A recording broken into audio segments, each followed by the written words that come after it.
our whole world had kind of been shaken up during the COVID time. And I was kind of coming to the realization like, oh, we're worshiping things. We just didn't call it that. And we weren't aware of that. Remember having a conversation with my husband. I was like, I think I'm a Christian now. Okay, I think this was more what I was meant to do, is just have this time to learn. If you're curious about what is trending in Christian education, you've come to the right place. Hi, I'm Delina Wallace, homeschool mom, microschool leader, and education missionary. And this is Wise and Otherwise, where we are sharing real stories from the front lines of a growing movement in Christian education. Stories of pastors, parents, and everyday believers stepping up in new ways to shape the next generation. From microschools to school boards, we'll explore how the church can lead in education again, creatively, affordably, and in true partnership with families. If you've ever wondered what role you can play, I hope these conversations help you find your next step. It is wise for the church to get involved in leading education. Otherwise, who will? Come on, Christians, let's lead the way and redeem education for the glory of God. Hello, and welcome to another episode of Wise and Otherwise. Today, I have with me Shawna Hein. She is the headmaster. Do we say headmaster? Head of school is what I just said. Okay, Shawna is the head of school at Northfield. And Shawna, tell me the full name of Northfield now. So it's Northfield Academy is the school part of it. And then we're also starting Northfield Educational Resource Center, which will be kind of a more broad umbrella. We have a lot of space on our campus, so we're trying to fill it with homeschool co-ops and just other learning alternatives. We have a series that's going to be happening starting with a discarded image that's for adults. So we're just trying to bring in lots of different learning and education opportunities with that. So that's great. And is it no longer going by the name of Northfield School of Liberal Arts? We're still working with them, but it now Northfield Academy is a separate thing. Okay. But yeah, they're still very much involved. Yeah. It's a school within that community. So okay, perfect. So this is not a brand new school. This Northfield has been around for quite a while. So maybe tell us a little bit of the history. And for our listeners who don't know, it's based out of Wichita, Kansas. So in my little network there, right there in that area. And we have lots of microschools thriving and hybrid schools. So Shawna, tell us a little bit about Northfield. Well, it started in a factory with Bob Love. And if you've ever heard of Love Box, it's that family that owns that. And he was just kind of teaching his own kids. And people were really excited about it. And they're like, oh, can our kids join in? And then eventually it moved to a warehouse. And they were told, like, you can't have a school in a warehouse. So it's just kind of moved and formed. I think it's been around 25 to 30 years ago that it started. And then it kind of shifted over to Becky Elder as Bob's kids got older and he kind of wasn't as involved. And so she kind of took the helm and led us on from there. And then during COVID, it split into different groups and kind of for the different people who needed something in a different way at that time, as we all kind of went through that. But and Studium was the thread that came down to me. So it split into Studium, Star Splitters, and Sunnydale. And the others are not around anymore. But my daughter started going to Studium, and so that's how I got involved with it. And we've just loved it so much that I was like, oh, this can't end. So yeah, here I am now. Okay, and tell me, what grades do you serve, and are you guys full time? We are full time, and we have 6th through 12th right now. Oh, that's right. Okay, so this is middle school and high schoolers only. Yes. And that's one of the things that I think is unique and really special about your school is we have a lot of these micro schools that are starting up that are for the younger kids. We have several that are just like, K through 2nd grade, or we have the K through 5. But to have you serving the older group of students is really neat. And okay, so you were telling me that you used to homeschool your daughter. I did. Tell me more about that. And then what was it like when you started? Why did you decide to start looking for a school for her to attend? Well, actually, I homeschooled both my children. I have a son also. And we had planned to just homeschool throughout and a little bit, I think it was fifth grade. We were very eclectic, just kind of a mishmash of like whatever worked and trying to piece out. My son has learning differences, so we just kind of learned like, oh, don't buy a curriculum because it's never going to just work straight out. So we pieced it together. And my daughter, when she was about fifth grade, was like, I really want to go to school. And this was in the middle of COVID. And I was like, well, I think you'd probably just be home if you went to public school. So maybe like, let's start feeling out where we could looking into things. And so we started just kind of keeping an eye out, and we knew we didn't really want to do public school. We live in El Dorado and we hadn't heard the greatest things. And to go from like a very, homeschooled, like small group to just being thrown into middle school felt like a big leap. So, we're just kind of keeping our ear out. And my husband and I actually heard about Northfield from two separate places. And we're like, maybe we should check that place out. That sounds kind of interesting. So we went, and my daughter she was very shy. And like even the kids she'd grown up with in homeschool for probably, 10 years that she'd been involved with them, she would still like hang by me. And so I was like, okay, well, we'll see how this goes. And so we went and shadowed. And I was like, well, do you think you want to try part-time? And she was like, can I just go full-time? And Oh, wow. okay, that was not anywhere. I Wow. was like, not even concerned that that would be a problem. But I was like, I guess let's make it happen. So we jumped in the next day and Oh started my full. goodness. Yes. Yeah. Wow. And she loved it. She just, Oh, from the very first time she started, she lit up and was just like things that she'd been interested in before just grew and yeah. found roots there. And Yeah. she was just able to plug in and feel at home, but still be Hmm. stretched and have like different teachers that she felt like really cared about her and could bring her to new interests and different levels of things. And we were like, what is this place? This is amazing. It So is amazing. It is yeah. amazing. And let me kind of set, like give everyone a picture of what Northfield looks like for one. So I first met Becky Elder, and she introduced me to Nathaniel. But when I met Becky, she's like, oh, you have to come to our school and tour it. And I'm like, okay, it sounds amazing. And so Northfield owns, or you have two like old Victorian, old historic homes side by side in this historic district. I mean, it's there near Friends University, right down the block. And you walk into this, you walk up these front steps and this big, beautiful entryway and this big, beautiful wood door. And then there's this staircase that goes up, and you walk in and all the woodwork is original, and you've got the dining room right there.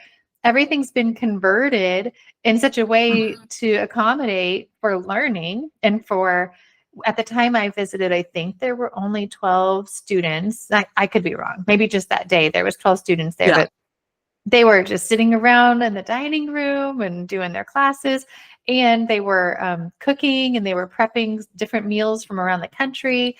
And then upstairs they had converted the bedrooms into classroom space, and it was just so unique. So very much a homey feel.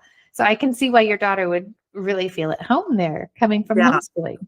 Yeah. And yes, it was very just inviting, and the community just felt quick to open up to and Mm, just kind of pull people in. So we were, great. yeah, we were That's excited. great. And was Nathaniel the head of school at the time? Yes, yeah, And was he also actively teaching he some was. of the courses? Yeah, Okay, did some the of the whole. subjects. Yeah. Oh my goodness. Yeah. So what's it look like for you coming from being a homeschooling mom? Like, did you ever see, before we get there, actually, why don't you tell us how you got there from being Yeah. the parent, the mom whose child is new coming to the school, and then you start getting involved there, and how on earth has it come about that now you are the head of the school? Well, my daughter likes to tell this story, especially now, is when she very first started, I was like, Karen, I'm really going to try to stay out of this and keep my hands off so this can be your thing. She like Oh, that's rub it in funny. my face now and be like, okay, so now you're head of Remember school. when you said That that? didn't work out so well. But so that first, it was only 3 months that she was there because we started in March. And so I was just like, I'm gonna let this be her thing. And I didn't really get involved with like helping too much, just kind of let her and was like there in the background if she needed any support. Mhm. So and then just at going to parties or going to events, I had started talking to Nathaniel, and he would tell me about the like, oh, we do this kind of thing, and hearing from it from Kieran, and I would just light up about it. And I was like, oh my gosh, this sounds like what I do with tutoring, because I had tutored, I went to Fundamental Learning Center, which is a Okay. place here in Mhm. Wichita where you can learn alphabetic phonics and for tutoring dyslexic kids, and they have a school also. But so I tutored for them for 8 years. So and a lot of that is like the history of language and how to help kids like learn where the roots of words come from. So I Yeah. connection there, and we're very like etymology based, and the kids go back into the roots of these words and they'll pull out all these cool connections. So I was just like so excited. He's like, you could probably teach here. Would you want to teach here? And I was like, oh, no, no, I can't. And then I brought it up again. And I was like, Karen, would you hate it? Like, if I came and taught, and she's like, we knew it was only a matter of time, Mom. So I signed up, and from there on out, I've been teaching. It was 3 years before I started as head of school this year. So Okay. yeah. Oh my goodness. That sounds so exciting. Like, just you never know. You never know where life's going to lead and what happens. And I think that's really interesting. Okay, so one of the things that you told me was that we talked a little bit about your coming to the faith, and Yep. just I would love to hear like what role did your participation and involvement with the school play in that? Okay. So I there's a prayer we do at church, and it says, it's like, I wish I could remember it. I'm not good at memorizing, and that's why I Mhm. tell my kids I always make them memorize so they'll have better memories when they get my age. But at the end of it, and it says, and let us be, basically the theme is just be silly enough to not know what our limits are, so we can do things for God. And I feel like I just didn't really know my limits, and I was like, Nathaniel, I kind of want to teach the Iliad. And he was like, Oh wow. go for it. And I was like, this is amazing and great, and I love it so much. So I just dove into it. And a really neat thing about our school too is that the teachers teach what they're passionate about, and we would just kind of get checked in with, and it was like, what are you really interested in right now? How can we fit this into what we need? Um and having taught in public school for a little bit, it was just so freeing Hmm. to really take things and make them your own and build them yourself. And so I did that, and then so I started kind of getting really in deeper with the like Greek history. And then, because I hadn't had enough yet, I was like, can I teach Dante next? And he was like, of course, sure, go for it. So I dove into Dante, and I remember reading like in my prep work, and it was like a lot of people have been converted as they're reading Dante. And I was like, Mm. Pshaw, that's silly.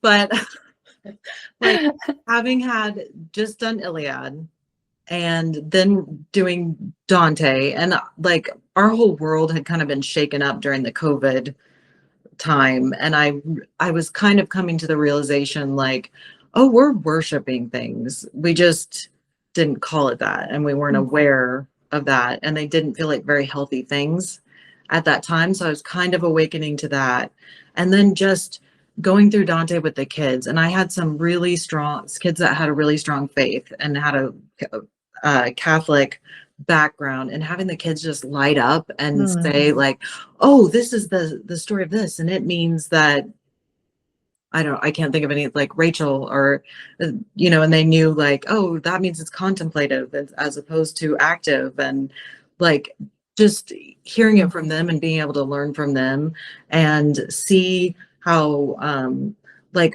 and Dante just beautifully weaves all the parts, the pagan parts and the Jewish parts, and the story gets woven together. And for me to see like, oh, all truth is God's truth. Like, Mm. that was the big moment where I was like, okay, this is bigger than I thought it was. And then to also have been in the Northfield community, and it was really the first time where I heard people say things and then I saw the actions that matched. Mm. I'm sure I'd seen it before and it just hadn't clicked, but it was like Nathaniel would sit down with the kids and be like, okay, so we're going to all just, we have this problem, we're in this big fight, let's everybody go find someone that can sit with you and help you out. And they would sit down, he's like, okay, let's take the log out of our own eye and really try to have a good perspective. And it was just done in so much love and so much compassion, and there was no like punishment. It was just like, no, we have to solve this problem and resolve disputes. That's rule number 10. So just to see so many of those things in actions, and there's just that we had so many teachers at Northfield that are deeply religious and they come from different backgrounds. So I got to see the Orthodox perspective and the Catholic perspective and different ones along the way. And it opened my mind to so much of that and left space for me to dig in deeper. And then by the end, remember having a conversation with my husband. I was like, I think I'm a Christian now. And he's like, okay, great. Let's figure it out. So yeah, that was kind of my. Oh my goodness. story. Wow. There was a little bit of fun part at the end where we were supposed to, at the end of this whole thing, and Dante happens, the whole story of the Comedy of Errors is supposed to happen in a week for Holy Week. And it just so happened that we finished reading and it was supposed to be Ash Wednesday and we were supposed to be at a monastery trip. And I was like, oh my gosh, it's all coming together so beautifully. And then the day before, I was playing volleyball with the kids and got a little too full of myself and dove for a ball and broke my elbow. Oh my goodness. So I didn't end up going to the monastery. And I was like, Oh. but I ended up spending it at home, like watching Jonathan Peugeot, which if you've not heard of him, you should look into him. And he's an Orthodox podcaster. I just kind of binged on that and was like, oh, okay, I think this was more what I was meant to do, is just have this time to learn. But sorry, Wow. that was the big ending of the whole thing where I was like, oh my goodness. That's amazing. That just kind of sealed the deal for you, huh? Yeah, it just left me the time and the space to go deep with it and just be like, okay, if this is what I believe, I need to really dig in and make sure. So thanks again for listening to this episode of Wise and Otherwise. We'd like to ask you to take a minute and please rate and review our podcast so that others can learn more about us, and just to continue to show your support for this work that we're doing. It would mean so much. So please, if you're on Spotify or Apple or YouTube, take a minute and give us a good review. Wow. I love how you were just pursuing your interests and you were just teaching and learning alongside the kids and just in their honest conversation and their own faith and seeing it walked out. Like that just led you to the faith. And one thing that I think is really interesting, we talked about this, is that a lot of schools, will fall into one category or another, and they're either advertising and like actively, out there marketing themselves as a Christian school, or you might, have Christian or biblical foundations and principles and things that are interwoven throughout the curriculum. I love how you said we teach goodness, truth, and beauty, right? Were those the three? Yes. Yeah. And just pursuing and seeking those things is what led you. I mean, with the classical education and that approach, you're really diving in. And if you're really open and seeking the truth, it seems natural that you would land on the truth. So yeah, that's really neat. Tell me a little bit more about the culture of Northfield. The culture. Well, Something we've been talking about it a lot this summer to kind of just shore up, like, what do we think we have here and what are our most important values? And the thing we keep coming away with is community is just probably our biggest strength. Like the kids, we've got some new students this year, and just to see them like be enfolded and mesh, and they're very unique people, but to see how they can kind of fold in and find their space and have room for differences and everybody find out how to get along, it's been really neat. So I think we do we're very intentional. We have orientation week at the beginning, so we really try to set up like, hey, what is this school? What are our goals? So this year we started with skits, and we did kind of in Dante fashion. I don't know, in the purgatory, they always have like a positive example and then a negative example. So I was like, okay, we're gonna say what we think we have our 7 simple rules, and we've tried to like, it's the ones we've had since the beginning of Northfield. Wow. And it kind of is just to boil, like the first one is respect and encourage. So to boil it down to the most important things. So I had each of the like groups take a rule and tell me, how does this make our school more beautiful? Because our focus this year is beauty. And we did Operation Beatrice, another Dante. You'll notice a theme here. But so we were really striving for beauty this year, especially with our houses, to kind of do some upkeep this summer and just really live into the beauty that we just have there, like you were saying. So we were doing that, and then they also did the negative side. So they kind of were supposed to do a skit that was like the most ridiculous side of what could happen if you don't follow this rule. So we had like fires being started and all kinds of crazy things, but we really try to take the time to go into what the meaning is and the purpose and how we're trying to do it and what we expect and those types of things. Like I remember a big moment for me where I realized like just how different it was from public school was I had a student that was like, why are we even doing this anyway? And so I was like, let's stop and like talk about that. And so I started to kind of go on my own thing. And then it went around the room, and every single student was like, well, it's really important because, and they went off on their own thing. So it was just like, and this was when I had first started. So I was seeing like how much they'd taken the time to explain to these kids, like, why are we here? What are we trying to do? And give them time to buy in and just really live into it.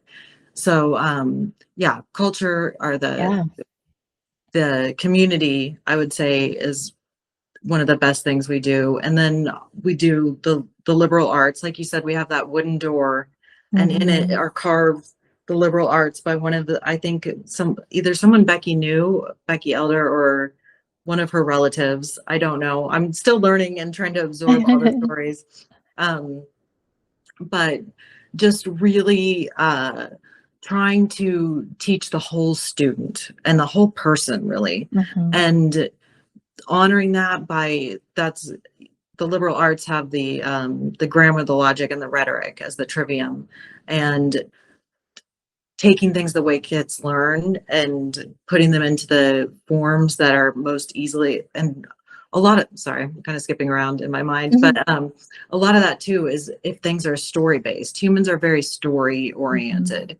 And so if we can put things in the way people learn naturally, it's not like it's being shoved in your head, or feels like something you have to fight. It's like they enjoy it, and they'll be like, another Shakespeare class, that's so exciting, so sometimes people at church are like, oh, you have to teach Shakespeare, that's so hard. Like, oh, it's not at all. So well, and I think you guys spend a little bit more time on things. It seems like you have a slower pace, and you are intentional about going deep and taking time. Like, tell me about, at least last time I talked with Nathaniel, there was like, was it 6-week like increments, or how did the blocks of subjects and courses work through the year? Yeah. So it's really 3-week courses that we had last year. And then we had an interim week, which is where we kind of do classrooms everywhere. And we really try to bring in different elements. Excuse me, this year that's kind of shifted a little bit. So now we are thinking of it more as like just a month-long class. And that kind of gets more woven in and not Mhm. just at the end of the month like that. So yeah, we have 2 deep dive classes is what we call them. The deep dive classes are an hour and a half long now, and they go for the 3 weeks, and then we have 2 presentation days. So, and we really do. We've been talking a lot about Scole, and I think we did this well before, but we're trying to be even more intentional about it now. Whereas the initial definition of Scole was leisure. So it was like sitting with things and enjoying them. And this was a luxury that only the rich people could really afford to do. And just allowing ourselves to to enjoy it and see the beauty. And a lot of what we do is like commonplace books where you put common things. I'll have the kids a lot of times uh, find a beautiful quote, or sometimes we'll even just go outside and find something beautiful, or find something that makes you think of a symbol. We just did the Tempest, and there's a character Ariel and a character Caliban, and one's kind of more air related and one's more earth. So we went out and found things that remind us of Ariel and things that remind us of Caliban. So just really slowing down, Yeah. like you said, and taking time to love the good and love our community and be in community, and not feel rushed to like, oh, we have to get through all these books of the great books. It's like, no, we really want to dive in and watch maybe 3 different versions of The Tempest. And we went to the live play and the kids memorized it. So Yeah. we've just had Shakespeare being chanted in the halls, and it's been a beautiful experience. So It sounds like such a special place. I mean, this is great. And do you meet 5 days a week? we do. Yeah. Okay, so it's full-time school, grades 6 through 12, classical, studying the great books and Latin and all of those things. I love the community feel. It sounds like the parents are really involved, and like there's plenty of activities and events that the school hosts. And have you still been meeting with Concordia to do like, don't you guys do like a little Thanksgiving feast or other events together? Concordia does an amazing Thanksgiving feast. We've been trying to. There's really 3 schools that are kind of, we're very close to each other. We have Mary Seat of Wisdom, a Catholic school Mhm. right across the street, and so we've tried to reach out and branch out a little bit there. And then with Concordia, and they put on a Thanksgiving feast for the 3 schools, and Wow. it's phenomenal. It's so delicious, and it's so just peaceful and restful and inviting. And so this year, I know my students are planning. We tried to do it last year and we just ran out of time, but I know they're trying to plan a 3-school dance to How fun. an event like that. So hopefully that actually takes Yeah. place and we get it done this year. But I love yeah, that. and I think like Mary Seat of Wisdom has done contra dancing, or we're Mhm. really Okay. trying to like kind of build that. But Sounds great. it's challenging within everybody's on different schedules and busy with other Mhm. things. But I love that. That's so great. So if our families who are in the Wichita area are interested and want to learn more about your school, yeah. where should they go? So the best place would be our website, and that's northfieldacademy.org. And that, or the Facebook page, which would be Northfield Academy, would be another good place. We've got an amazing teacher who does our yearbook, who took the lead on that. And it's beautiful, and she keeps up with it. And it's amazing. If you want to get glimpses of kind of just what goes on in the daily, Yeah. every day. She put up some videos today, I think, of all the Shakespeare happening at our school. So yeah, Wow. that'd be a And great. how many students do you have this year? We currently have 22. Wow, that's so So great. And what is your yeah, maximum capacity? probably. I know the like top would be 70, which I don't know Mhm. that we would want to be that full, but 40 is a pretty comfortable number for us. Mhm. And then like we'd have to kind of be like, oh, okay, what do we need to do to adjust to Sure. And you have continue? the two campuses or the two Yeah. houses right next to each other, right? And Yeah.